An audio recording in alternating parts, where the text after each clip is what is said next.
Motorists will soon be paying more at the bridge. The Christie administration turns to the FBI over crime and infighting within the Free National Movement. We've got those stories and others. I'm your host, Krishna Virgil, and this is the Tribune's Top 5.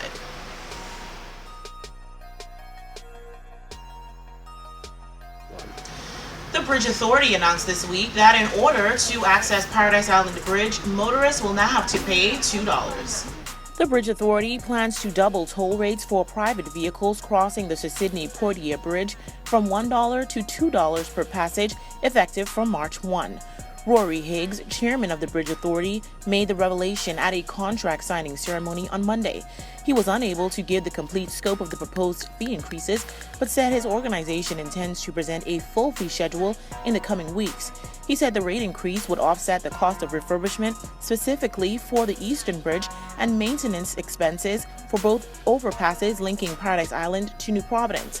The Bridge Authority signed a $5,359,421 agreement with local engineering firm Island Site Development to carry out repairs on the eastern overpass after a detailed inspection of the bridge revealed that several components exhibited varying levels of deterioration, which required some form of rehabilitation. Mr. Higgs said the Bridge Authority concluded that it would be in the interests of safety and cost-effective practices to have the Eastern Bridge undergo immediate, comprehensive refurbishment with a scheduled replacement in 2042.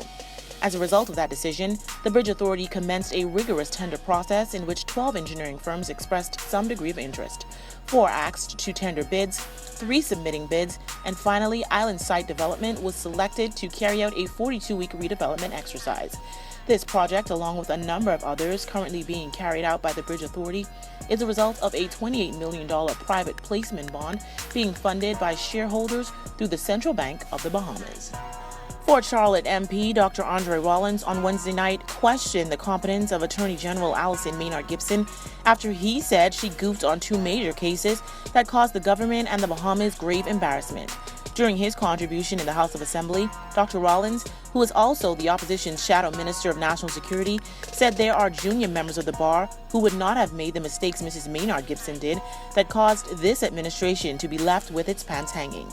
Dr. Rollins said the Attorney General's sloppy justice resulted in charges being dropped against 6 men accused of being members of a gang and a Jamaican woman previously convicted in the Bahamas' first human trafficking case, having her conviction and sentences quashed by the Court of Appeal.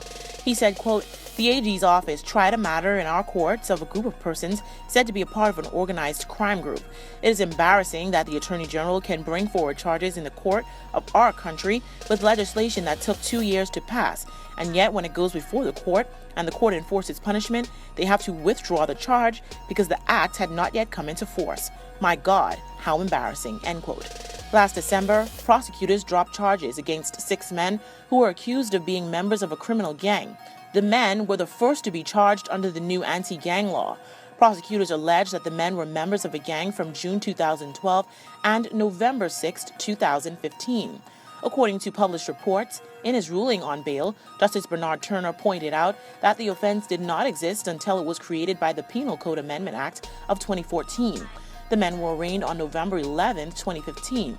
However, the new law was not gazetted until November 12, 2015, according to an Office of the Attorney General and Ministry of Legal Affairs document obtained by the Tribune.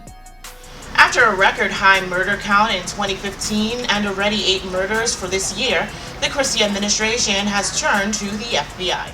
The government has invited a special task force from the U.S.'s Federal Bureau of Investigation to assist local law enforcement agencies in combating the drug and gang culture, according to Minister of National Security Dr. Bernard Nottage. In an interview with the Tribune at police headquarters on Saturday, Dr. Nottage said he, as well as the Commissioner of Police Ellison Greenslade, will give an update on the country's new crime-fighting strategies this week.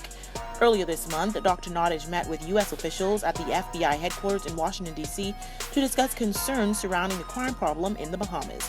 Dr. Nottage said he was made aware of a number of crime-fighting strategies in those meetings that, if implemented in the Bahamas, could significantly reduce the crime problem.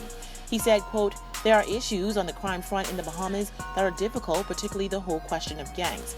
There seems to me to be a connection between drugs, guns, and gangs, and the gangs are primarily made up of at-risk young men.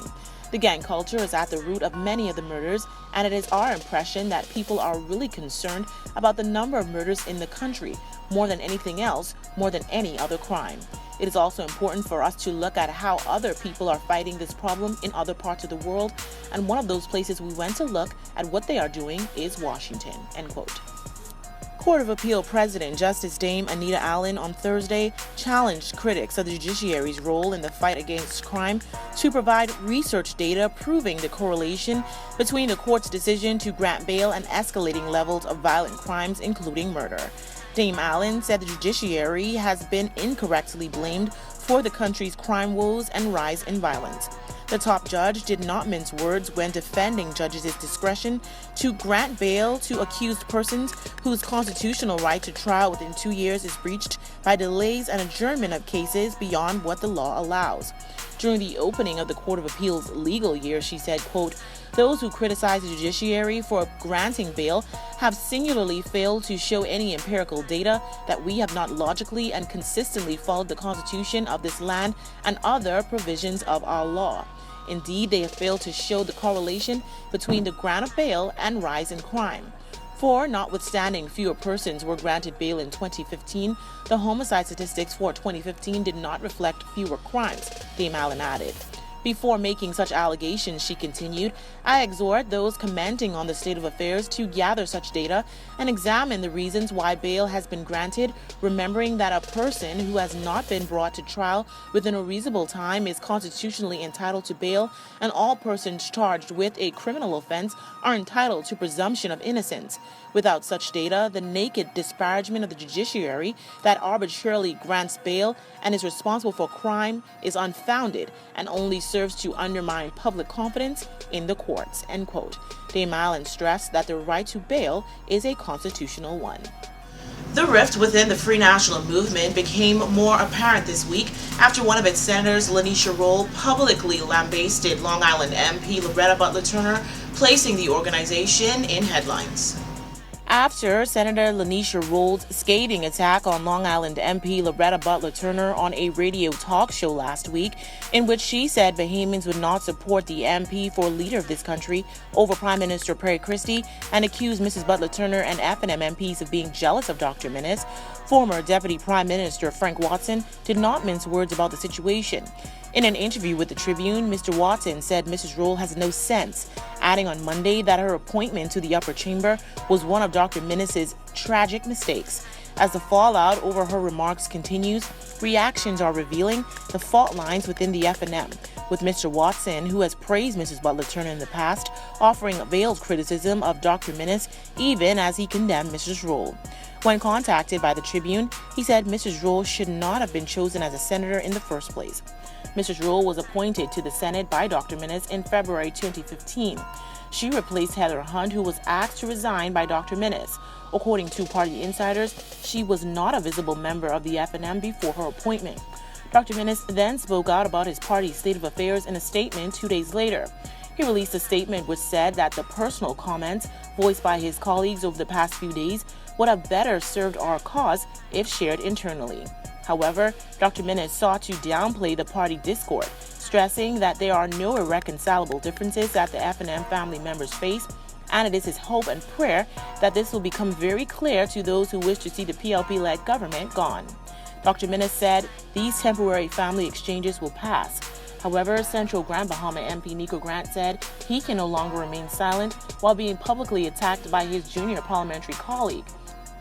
In a statement on Thursday, Mr. Grant demanded that the senator apologize for her unprovoked attack on himself and colleagues, as it is the proper thing to do. Want to get in on the discussion? Well, here's how you can. Just log on to our website at www.tribune242.com. Like us on Facebook at the Tribune News Network. Send us a tweet at Tribune242 or subscribe to our YouTube page, Tribune242.